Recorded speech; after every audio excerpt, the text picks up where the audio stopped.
Dios quiere que usted tenga en el día de hoy una fe de quilates. Más de 4 décadas dedicadas a la evangelización del mundo. Yo le estoy diciendo estas palabras para que usted fundamente su fe en realidades, en estas realidades eternas. Su contribución a la literatura cristiana hace evidente su compromiso con el Señor de hacer discípulos y formar ministros. La oferta del Señor a nuestras vidas es que nuestra fe crezca. Que nuestra fe sea fortalecida. Escuchemos al doctor Díaz Pavón en Para que el mundo crea. Reciba la paz del Señor con mi salud. Hoy comenzamos una nueva serie. Vamos a hablar de la palabra de Dios en la vida. La palabra de Dios en nuestra vida. ¿Qué es la Biblia? Para alguna gente es un documento colocado allí en la librería de alguna sala elegante. Para otros es una pieza puesta por ahí en un mueble agarrando polvo y para otros es un tesoro escondido. Pero la Biblia no quiere ser ni un libro fino en un estante, ni quiere estar en algún lugar agarrando polvo, tampoco pretende ser una pieza de museo. Yo fui el autor y editor de las notas de la Biblia del Pescador y recuerdo en los inicios de ese proceso hacía una presentación en cierto lugar, no quiero decir el nombre, y una hermana muy alegre, muy feliz, se levantó para decir en la reunión, cuando opinaban acerca de la presentación que yo había hecho, ella dijo: ¡ay, qué bendición! Doctor Pavón, yo le felicito por ese esfuerzo. Yo colecciono Biblias, dijo. Yo colecciono Biblias y esta la voy a comprar porque la quiero en mi colección. Ah, qué tristeza, señora. Qué tristeza, querida hermana. Esta no sirve para su colección, le dije. Porque la Biblia del Pescador no es una pieza de colección. La Biblia del Pescador es un documento para leerlo, es un documento para creerlo, es un documento para vivirlo, para ponerlo en práctica. La palabra de Dios no tiene efecto en nuestras vidas si no lo leemos. Colocada en la guantera del auto no nos libra de accidente. En la mesa de comedor no bendice los alimentos. En la mesa de noche no cuida nuestros sueños. Abrirla en el Salmo 91 no nos libra de malos espíritus. No, la Biblia como amuleto es muy malo porque no tiene poder. No tiene poder como amuleto. La Biblia tiene poder en nuestras vidas en la medida en que la leemos, la creemos y la ponemos en práctica. Entonces, tiene un poder extraordinario en nuestras vidas. Tiene un poder maravilloso. Dios nos ha dado la Biblia para eso. La Biblia nos hace sabios para la salvación. Nos da la sabiduría que necesitamos para encontrar el camino que conduce a Dios. Observe que la Biblia no nos salva. La Biblia nos muestra el camino de la salvación, el camino que conduce a Dios. Jesucristo dijo, ustedes creen que en ella tienen la vida eterna, pero ellas dan testimonio de mí, refiriéndose a las Escrituras.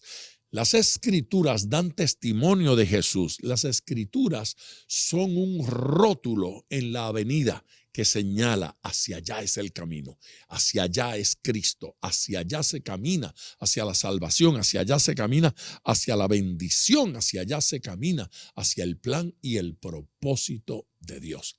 Por lo tanto, durante el mensaje que vamos a escuchar hoy y mañana, vamos a descubrir, ¿sí?, en Dios, vamos a descubrir en el Señor cuál es ese camino, cuál es esa ruta y el propósito de las Escrituras. Si hay un libro que me puede hacer sabio, quiero leerlo. Si hay un libro que puede cambiar mi vida, quiero leerlo. Si hay un libro que me ayuda a conocer a Dios, a encontrar a Dios, quiero leerlo. Tener la Biblia puesta por allí, en un pedestal o en un estante o en una esquina o guardada en una gaveta, es un desperdicio. No desperdicie un libro tan maravilloso como este. Así es que, a leer la Biblia. Si quiere la oración, el número es el 305-228-9697. Llame ahora. Y mientras tanto, escuche este mensaje. Segunda carta a Timoteo, capítulo 3, versículo 15, por favor. Y que desde la niñez has sabido las sagradas escrituras, las cuales te pueden hacer sabio para la salvación por la fe que es en Cristo Jesús. Toda la escritura es inspirada por Dios y útil para enseñar, para redarguir, para corregir, para instruir en justicia, a fin de que el hombre de Dios sea perfecto, enteramente preparado para toda buena obra. Aleluya, aleluya, gloria al Señor. Nada tan importante como la palabra de Dios. Miren, yo puedo decir en el día de hoy, ese es uno de mis versículos favoritos. Ese es uno de los versículos que más utilizo. Y creo que muchos ministros dirían algo similar a lo que acabo de decir. Claro, al decir eso, yo siento la necesidad de hacer una explicación o hacer una aclaración al respecto. No estamos diciendo que esos versículos sean más inspirados por Dios que otros. No estamos diciendo eso. Toda la Biblia es inspirada por Dios. Pero hay versículos de la Biblia que son más útiles para ciertas cosas que otros. Si usted está leyendo, por ejemplo, una porción de la Biblia que consiste en los nombres de quienes son hijos y quienes son padres de quién, las llamamos genealogías. Fulano, hijo de Mengano, Mengano, hijo de Sutano, Sutano, hijo de Perencejo. Parece una guía telefónica. Muchos personajes y poca acción. No es muy útil, eso tiene su utilidad, pero regularmente no vamos a utilizar algo como eso para predicarle a nadie. Si usted es consejero, posiblemente usted va a utilizar ciertos pasajes. Fue lo que hicimos en la Biblia del pescador. Identificar qué servía para la consejería, identificar qué era útil para evangelizar a un niño, cuáles versículos eran apropiados para evangelizar a una mujer, cuáles versículos eran apropiados para ministrarle a un homosexual o a una prostituta o a un profesional, a un médico, a un abogado. Cómo evangelizar a alguien o ministrarle en determinada situación. Eso hace que ese versículo sea más útil para mí en un momento dado. Este es uno de esos pasajes ricos para comentar lo que quiero decir en el día de hoy. Claro, se hace especialmente importante cuando el primer comentario que el apóstol Pablo hace a Timoteo es: has sabido la palabra, has conocido las escrituras desde siempre, desde que eras niño, y estas te han hecho sabio para la salvación. La idea del versículo no es que por leer la Biblia fue salvo, o que lo salvó creer en la Biblia o estudiarla. Está diciendo que la Biblia tiene la peculiaridad, esto es importante, tiene la capacidad de provocar sabiduría en nosotros. Eso dice allí, que ella te puede hacer sabio, ¿sí? te puede hacer sabio para la salvación. El que lee la Biblia crece en sabiduría. La gente de vez en cuando se desanima, se frustra, y entre las cosas que hacen es abandonar la Biblia.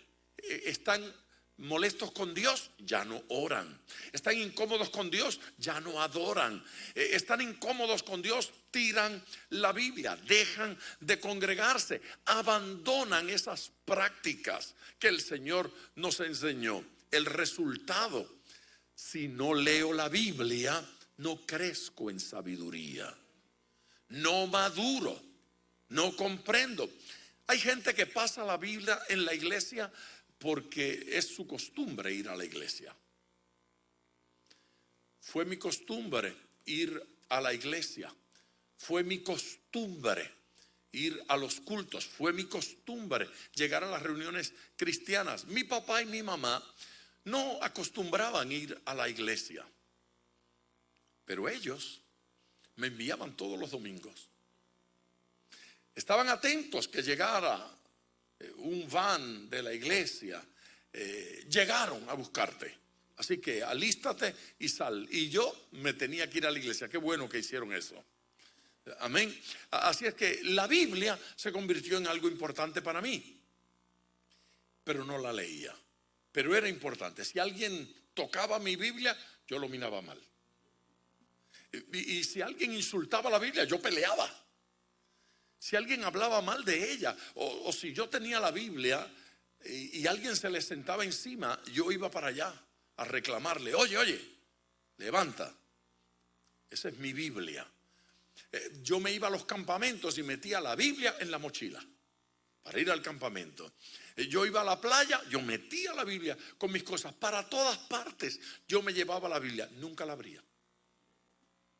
Ve, así no funciona. El peor lugar donde puede estar su Biblia es la tablilla, la gaveta, escondida. No funciona así, porque la Biblia no es un amuleto. No es una piedra mágica que debo tener en el bolsillo o ponerla en mi cartera. A tiempo atrás estaba escuchando a un predicador. Él envía un pañito ungido, y usted, si lo pone en la billetera, le prospera económicamente. Si me prospera económicamente, compro una sábana. Me envuelvo yo con todo y se llama manipulación. Si se lo encuentran por ahí, díganle que lo dije yo, ¿sí? Para que no lo culpen a usted. Fui yo mismo. Se llama manipulación. Dios no nos dio trapitos para prosperar. Dios nos dio su palabra para prosperar. El que la lee, la cree y la pone en práctica, ¿ven?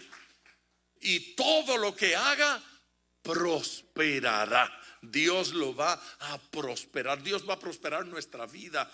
Dios va a prosperar nuestra familia. Dios va a prosperar nuestra salud. Dios va a prosperarnos en todos los aspectos, en la medida en que respondemos a eso.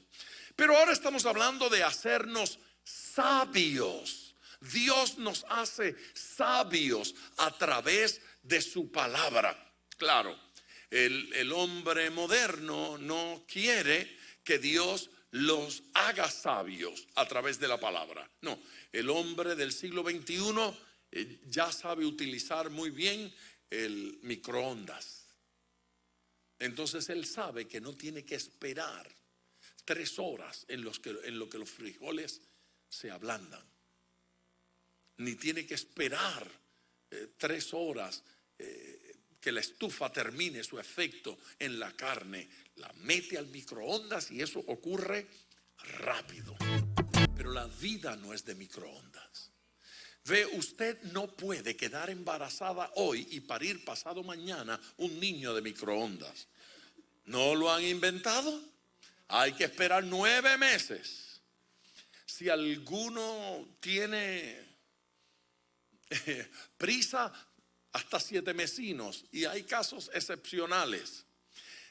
A propósito, con toda la intención ¿Ve? Esas criaturitas preciosas que nacen a los 7 y a veces antes y a los 8 y demás. Esas son las que Hillary Clinton dijo que podíamos sacar del vientre y tirarlas a un lado y vender los pedazos de ella. Yo puedo hoy decirlo porque como ya pasaron las elecciones, nadie va a decir: este está alando la brasa para su sartén.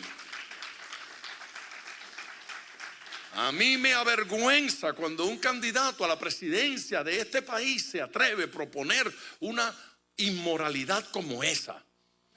Tratar a una criatura que está en el vientre de su madre como si no fuera un ser humano. El bebé que estaba en el vientre de Elizabeth dio un salto cuando se saludó con María, que tenía en su vientre a Jesucristo. El bebé en el vientre de Elizabeth reaccionó a la presencia de su Salvador que estaba en el otro vientre. No, el que estaba en el vientre de María no se llamaba feto, se llamaba Jesús, el Hijo de Dios, la semilla que Dios había puesto en ella. Y el que estaba en el vientre de Elizabeth tampoco era una cosa. Era un hijo de Dios que fue tocado por el Espíritu Santo. Desde el vientre de su madre pudo entrar en comunión, percibir, comunicarse con el Espíritu Santo de Dios. ¿Cómo vamos a sacar eso y tirarlo como quien tira un bagazo? Bagazo, lo que sobra de la caña después que se la chupa. No, porque hay gente que nunca vio una caña. Siglo XXI, tenemos que aclararlo todo. A ver, la palabra tiene efecto para hacernos sabios. Pero cuando no estamos sujetos a la palabra, cuando la persona no ha sido expuesta a la palabra del Señor, la persona no puede crecer en sabiduría. Solo se crece en sabiduría, y sabiduría genuina, cuando utilizamos la Biblia. No cuando tenemos la Biblia, ni siquiera cuando creemos que la Biblia es la palabra de Dios. Es cuando la convertimos en un instrumento para ser sabio. ¿Quién quiere ser sabio? No lo disimule. El que quiere ser sabio no puede dejar la Biblia de un lado. Tiene que tomar la Biblia y comer de ella.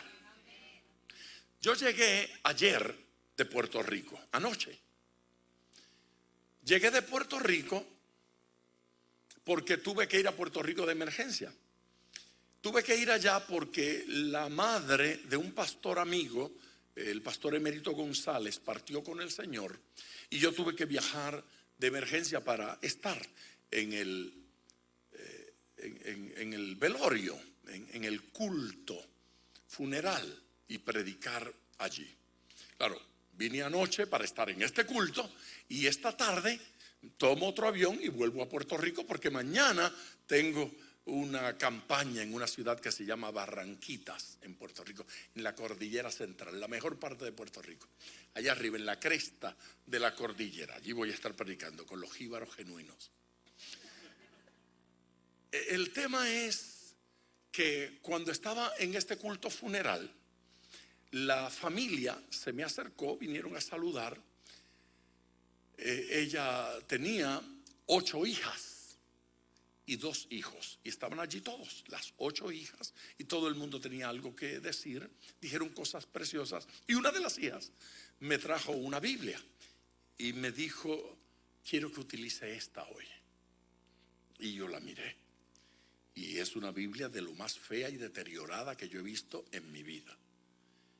Tenía cinta adhesiva, tape, estaba reconstruida por todos lados. Evidentemente las páginas se habían salido y le habían puesto cola, pegamento, y las habían vuelto a meter a la fuerza. Y cuando la abrí, vi que era difícil encontrar una página en el cual no hubiese un comentario escrito a mano. Los versículos tenían palabritas subrayadas, habían asteriscos por aquí y habían frasecitas, y en algunos habían fechas. Esa debe ser la fecha en que Dios me habló a través de este pasaje, la fecha en que descubrí esta verdad. Estaba llena. Esta era la Biblia personal de la anciana pastora que estábamos enterrando, estábamos despidiendo. Era la Biblia que ella había utilizado por décadas. Era la Biblia que la había acompañado. Yo conocí a esta mujer en distintas etapas. Yo la conocí pastoreando en la ciudad, a ella junto a su esposo, que se llama Emérito González, igualmente el anciano, y su hijo mayor también se llama Emérito. El pastor Emérito y la pastora Gloria Esther Pagán pastoreaban en Isabela, Puerto Rico, y allí estuve y allí prediqué y fui a la casa y la conocí como cocinera y cocinaba. Esa señora cocinaba muy bien. Y luego se trasladaron a Nueva York y yo los vi allá en Nueva York y prediqué con ellos y ministré. Y yo andaba en un tiempo difícil, duro, y ella se sentó conmigo para ser mi consejera. Y en sus consejos siempre había un versículo bíblico en la punta de la lengua. Su consejo siempre comenzaba con: la Biblia dice. Óigame, pastor, no olvide que la Biblia dice. Y ella sabía referirme a algún pasaje bíblico que despertara el espíritu dormido o lo resucitara cuando fuera necesario. Despertara en mí otra vez la pasión. Luego ellos fueron a Arizona. Yo la fui a ver a Arizona. En Arizona nos encontramos y hablamos y oramos juntos y ministramos. Ella fue mi compañera de oración. Ella oraba conmigo. Antes del culto, antes de la campaña, se metía al cuartito donde yo estaba. Hermano, vamos a orar. Esa mujer era sabia. No era teólogo. No era un teólogo. No tenía un doctorado en teología, pero conocía la palabra de Dios. Y podía citar la Biblia en cualquier lugar. Ella podía recitar las escrituras, podía recitar versículos bíblicos, versículos apropiados para cada situación. El lugar donde la velaban estaba lleno, no cabía más gente. Estaba todo el pueblo allí. Había una cantidad de pastores y todos tenían un comentario que hacer. Es evidente que fue un vientre que parió pastores y una consejera de pastores extraordinaria, la hermana. Ver una Biblia como esa, marcada, cada página, la huella de su dedo oscurecía el lugar donde ella lo iba pasando. Fue la más clara explicación de por qué era tan buena consejera, por qué era tan buena mujer, por qué era un instrumento de Dios tan efectivo. Es que la Biblia la hizo sabia. Amén, iglesia. La hizo sabia. La Biblia la hizo crecer. Hace unos siglos, un sacerdote católico que amaba las escrituras se tropezó con ese versículo que dice que el justo por la fe vivirá. Y ese versículo no solo cambió su teología, ese versículo no solo lo hizo escribir, ese versículo cambió su vida. Martín Lutero tuvo una experiencia personal con Cristo. Sus años de sacerdocio no le habían ministrado una experiencia de salvación, pero encontrarse con la palabra de Dios y ponerla en práctica cambió su vida. Es importante decir esto, porque Martín Lutero no fue simplemente un teólogo que enseñó verdades extraordinarias. No fue simplemente un sacerdote que discrepó con la doctrina católico-romana. Habían razones poderosas para discrepar con esa doctrina. Habían razones. Se practicaba eso que llaman las indulgencias. ¿Cuántos saben lo que son las indulgencias? Las indulgencias era un perdón que otorgaba la Iglesia católico romana, no la Iglesia del Señor, la católico romana, aquellos de sus fieles que hacían una aportación especial. La indulgencia no les aseguraba la entrada al cielo, pero la indulgencia les aseguraba que los dolores, los martirios serían menores. Déjenme explicar eso. Ellos creían y creen en lo que llamaban el purgatorio. Era un punto medio entre el cielo y el infierno. Si la persona había sido más o menos buena y se había bautizado y practicado la religión romana, no iría directamente al infierno. Pero por las cosas malas que había hecho, tenía que pagar una pena en el purgatorio. Tendría que purgar lo que le faltaba para entrar al cielo. Era un negociazo. Porque usted podía pagar por algún familiar que estuviera en el purgatorio. ¿Se imagina usted tanto que ama a su abuelita y pensar que mi abuelita está siendo torturada en el purgatorio? ¿Cuánto tengo que dar? ¿Cuántas velas tengo que comprar? ¿A quién le tengo que dar una ofrenda para sacarla de allí y llevarla a un sitio nice? Total, el negocio era enorme. En tiempo de Lutero, el catolicismo, comenzaba la construcción de la Basílica de San Pedro en Roma y no habían suficientes fondos. Entonces el Papa dijo: obispos y cardenales, ustedes pueden vender indulgencias y por favor háganlo para levantar fondos para la basílica. Y cada sacerdote, cada obispo, cada cardenal se convirtió en un promotor de las indulgencias. Y mucha gente aprovechaba la ocasión. A tal grado que se levantaron predicadores de indulgencias. Era como un information. Aquí vas a terminar si no compras una indulgencia y por un precio módico yo te saco de aquí y te paso acá. Se hizo un negociazo con eso. Martín Lutero, leyendo la Biblia, descubrió la salvación por la fe. Descubrió que la sangre de Cristo nos limpia de todo pecado. Que nuestras dádivas, nuestras ofrendas y nuestras buenas obras no nos salvan y no nos limpian de pecado.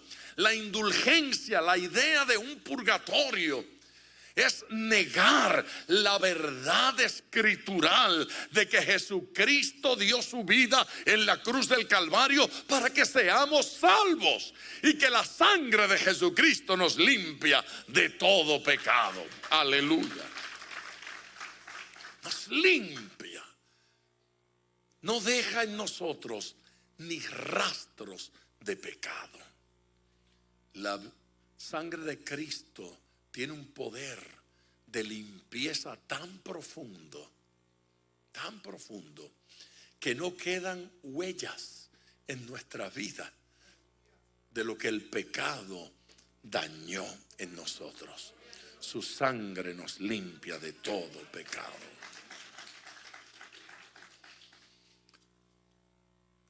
Y que desde niño, desde tu niñez o desde la niñez, has sabido las Sagradas Escrituras, las cuales te pueden hacer sabio para la salvación por la fe que es en Cristo Jesús. Permítame explicar ese segundo comentario del versículo. El versículo no dice que la Biblia nos va a salvar, pero dice que nos hará sabio para que entendamos que la salvación es por la fe en Cristo Jesús. No hay otro libro en el mundo que me enseñe la sabiduría para la salvación. Oh, yo no estoy totalmente de acuerdo con eso. Cristo sí. ¿A cuántos le gusta Cristo? Entonces sea sabio. Si me gusta Cristo, me gusta lo que a Cristo le gustaba. ¿A cuántos le parece que Pablo era sabio? Y si Pablo era un hombre sabio y enseñó bellezas en sus cartas, ¿cómo no ponerlas en práctica? ¿Cómo admirarlas a la distancia? Tenemos que hacer de la verdad bíblica nuestra experiencia cotidiana. Ahora, el próximo versículo añade otros elementos. Dejemos de un lado el tema de la salvación. La Biblia nos hace sabios para ser salvos. Muy bien, y acepté a Cristo, me convertí, he nacido de nuevo. Qué bendición tan maravillosa. Pero la historia no termina allí. Este pasaje sigue diciendo: toda la escritura, toda la Biblia es inspirada por Dios. Amén. Toda la escritura es inspirada por Dios. Y ojo, que luego el apóstol Pedro en una de sus cartas alude a las cartas de Pablo y las llama escrituras. Le da el mismo valor escritural que las del Antiguo Testamento. Una buena razón para creer que el Nuevo Testamento es palabra de Dios. Sigue diciendo: toda la escritura es inspirada por Dios y útil para, y va a mencionar 4 cosas, pero un alto. Es importante que sepamos que la Biblia no solo es inspirada por Dios, sino que es útil. Hay libros hermosos, pero no son útiles. Hay filosofías interesantes, pero no son útiles. Pero la Biblia es útil. Pero usted sabe lo que hay que hacer con las cosas útiles. Sí, las cosas útiles, si no las usamos, no funcionan. Sí, el jabón es útil para bañarse, para limpiarse, amén. Pero no cuando está allí la pastillita puesta ahí. Hay que aplicárselo. Si no me aplico el jabón, no me baña. Por fe no ocurre. Usted no entra, lo mira y le dice: yo deseo con todo mi corazón estar limpio y oler. La Biblia solo tiene efecto en nuestras vidas cuando la utilizamos. La palabra de Dios es útil, por lo tanto hay que utilizarla. Tengo que leerla y tengo que aplicarla y tengo que preguntar: ¿cómo puedo poner en práctica esto que estoy leyendo? Una reunión, un servicio, un culto como este no tiene un buen fin si al cierre de este servicio usted no se está preguntando: ¿qué voy a hacer diferente a partir de hoy? ¿Qué voy a hacer distinto después de este sermón? A mí me encanta, me fascina, me gusta recibir a los hermanos en la puerta y escuchar sus comentarios. Buena palabra, qué mensaje, pastor. Eso es maravilloso, pero eso no tiene ningún efecto si usted no sale por esa puerta entendiendo qué va a hacer diferente a partir de hoy, a partir de este momento. Si esa palabra no provoca un cambio en nuestras vidas, de nada sirve. De regreso con ustedes en Para que el Mundo Crea. Es tiempo de orar, es tiempo de ir delante del Señor. Esta palabra nos habla de la importancia de la Biblia en nuestras vidas. Hay que abrir el corazón a esa palabra. La Biblia tiene que ser creída. La gran batalla del diablo contra usted es hacerle mal entender las Escrituras. Es hacerle rechazar el libro de Dios. Pero ese libro nos fue dado para que creyendo le conozcamos a Él. Si no ha llamado todavía, hágalo ahora. El número es el 305-228-9697. Lo repito, 305-228-9697. Es de vital importancia su llamada en el día de hoy, porque dice que usted está decidido, que usted está determinado a buscar de Dios. Permítame orar con usted o por alguno de sus familiares o situaciones. 305-228-9697. Oremos. Padre Celestial, gracias por los que están llamando en este momento. Gracias por aquellos que están respondiendo a tu palabra, respondiendo a esta enseñanza. Glorifícate en sus vidas, Señor, y concédeles experiencias personales, íntimas y directas contigo. Glorifícate, Señor, en sus vidas. Glorifícate, Maestro bueno, en todo lo que hacen, en todo lo que viven, en todo lo que experimenten. Que tu gloria sea sobre ellos. Que los enfermos reciban sanidad. Y no importa la necesidad, Espíritu Santo, extiende tu mano y toca. Extiende tu mano y ministra. Extiende tu mano y bendice en el día de hoy. Tu gracia sea abundante. Por Cristo Jesús, nuestro Señor. Amén. Gente querida, gracias por su amor y gracias por su atención. No olvide nuestro número. Puede llamar en cualquier momento. 305-228-9697. Bendiciones y hasta el próximo programa. Gracias por sintonizar Para que el mundo crea con el Dr. Díaz Pavón. Nuestro ministerio desea brindarle acceso a este programa descargando gratuitamente la aplicación DPM Radio. Para oración, comuníquenos su necesidad llamando al 305-228-9697. 305-228-9697 o en las redes Facebook e Instagram bajo Díaz Pavón Ministries.